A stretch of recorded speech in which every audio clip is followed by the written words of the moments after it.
Polda Metro Jaya menggelar rekonstruksi kasus pembunuhan sopir taksi online Sony Rizal Taihito oleh anggota Densus 88 Anti Teror Bribda Haris Sitanggang, Kamis 16 Februari kemarin. Dalam pelaksanaannya, rekonstruksi tersebut dilakukan di pelataran gedung Polda Metro Jaya sebagai lokasi pengganti tempat kejadian perkara yang berada di sejumlah lokasi. Kabid Humas Polda Metro Jaya Kombes Trunoyodo Wisnu Andiko menjelaskan bahwa terdapat 40 adegan yang diperagakan ulang oleh Bribda Haris terkait pembunuhan Sony. Dari rekonstruksi tersebut terungkap bahwa Bribda Haris Sitanggang sejak awal memang berniat mencari sopir taksi online untuk dicuri kendaraannya. Hasrat untuk mencuri itu muncul setelah dia menghabiskan uang 90 juta rupiah milik keluarganya karena kalah dalam permainan judi online. Berikut sederet fakta kasus pembunuhan sopir taksi online oleh seorang anggota Densus 88 Anti Teror Polri di Depok, Jawa Barat. Habiskan uang keluarga untuk judi online. Awalnya Haris mendapatkan perintah dari sang kakak untuk membeli mobil yang akan digunakan oleh keluarganya di Jambi.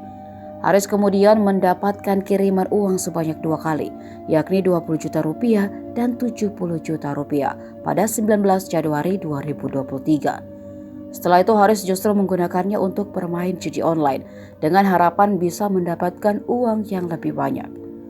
Namun Haris kalah berjudi dan uang dari sang kakak pun habis. Kemudian dia menyusun rencana untuk mencuri mobil dengan menyasar korban sopir taksi online agar bisa mengganti uang tersebut. Dalam rekonstruksi itu Haris juga memperagakan dirinya yang telah mencari-cari sopir taksi online untuk dijadikan target sasaran. Namun, saat itu Bribda Haris hanya berkeliling menggunakan bus Transjakarta karena belum berani menjalankan rencana pencuriannya. Korban sempat melawan sebelum tewas. Sopir taksi online Sony Rizal Taihito sempat melawan Bribda Haris Sitanggang sebelum tewas akibat ditusuk pisau di kawasan perumahan Bukit Cengkeh, Depok.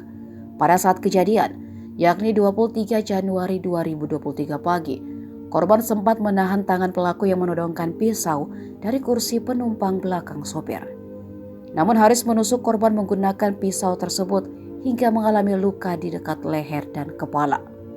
Selain itu, korban juga sempat mengunci pintu mobil ketika pelaku keluar dari mobil setelah menusukkan pisaunya.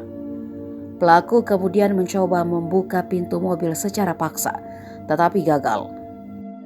Haris akhirnya berlari meninggalkan korban dan mobilnya keluar perumahan.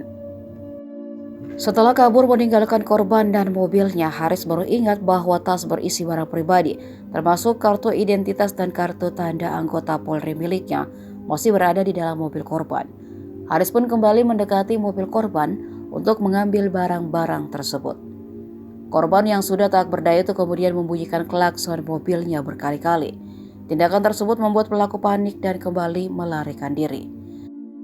Dari situ Haris berlari hingga ke halte Makobrimob Kelapa II Depok dan masuk ke masjid terdekat untuk membersihkan darah di wajah serta pakaiannya. Setelah membersihkan diri, Haris pun memperagakan dirinya yang kabur ke terminal Kampung Rambutan dengan menumpang angkutan kota. Haris kemudian mendatangi salah satu warung dan mengaku kepada pemiliknya bahwa dia baru saja menjadi korban perampokan. Pemilik warung yang iba pun akhirnya memberi korban kaos untuk dipakai oleh Haris dan uang Rp20.000 sebagai ongkos pulang ke rumah. Dari situ Haris diketahui pergi ke rumah pamannya di Bekasi, Jawa Barat. Haris juga memperagakan dirinya diminta mengakui perbuatannya ketika dijemput tim khusus Densus 88 Anti Teror.